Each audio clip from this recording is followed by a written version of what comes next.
ಇಂಡಿಯಾದಲ್ಲಿ 90% ಜನಕ್ಕೆ ಈ ವಿಷಯ ಗೊತ್ತಿಲ್ಲ. ವರ್ಷದಲ್ಲಿ 3 ದಿನ ಇರುತ್ತೆ. ಆ 3 ದಿನ ನೀವೇನಾದ್ರೂ ಕಾರ್ನ ಪರ್ಚೇಸ್ ಮಾಡಿದ್ರೆ ನಿಮ್ಗೆ ಎಲ್ಲದಕ್ಕಿಂತ ಜಾಸ್ತಿ ಡಿಸ್ಕೌಂಟ್ ಸಿಗುತ್ತೆ.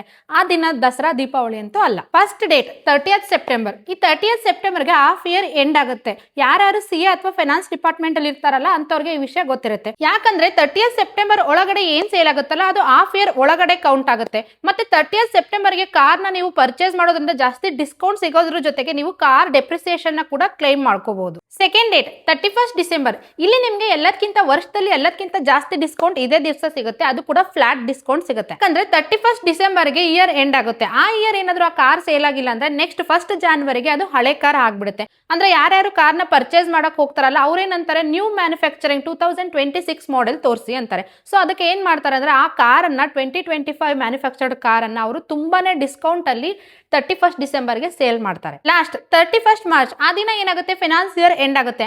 ಅವತ್ತು ಎಲ್ಲ ಕಂಪ್ನಿಗಳು ತಮ್ಮ ಸೇಲ್ಸ್ ನ ಹಾಗೆ ಪ್ರಾಫಿಟ್ ನ ಜಾಸ್ತಿ ತೋರಿಸಬೇಕು ಅಂತ ಅಂದ್ಕೋತಾರೆ. ಸೊ ಅದಕ್ಕೆ ಅವರು ಸೇಲ್ಸ್ ನ ಜಾಸ್ತಿ ಮಾಡೋದಕ್ಕೋಸ್ಕರ ಏನ್ ಮಾಡ್ತಾರೆ ಅಂದ್ರೆ ಅವರು ತಮ್ಮ ಕಾರ್ನ ಕಮ್ಮಿ ರೇಟ್ ಅಲ್ಲಿ ಸೇಲ್ ಮಾಡಿ ಅಥವಾ ಡಿಸ್ಕೌಂಟ್ ಅಲ್ಲಿ ಸೇಲ್ ಮಾಡಿ ಪ್ರಾಫಿಟ್ ನ ತೋರಿಸ್ತಾರೆ. ಅಲ್ಲದೆ ಅವರ ಶೇರ್ಸ್ ರೇಟ್ ಕೂಡ ಜಾಸ್ತಿ ಮಾಡ್ಕೋತಾರೆ. ಯಾರ್ಯಾರು ಹೊಸ ಕಾರ್ನ ಪರ್ಚೇಸ್ ಮಾಡಬೇಕು ಅಂತ ಅನ್ಕೊಂಡಿರ್ತಾರಲ್ಲ ಅಂತವರಿಗೆ ಈ ವಿಡಿಯೋನ ಶೇರ್ ಮಾಡಿ.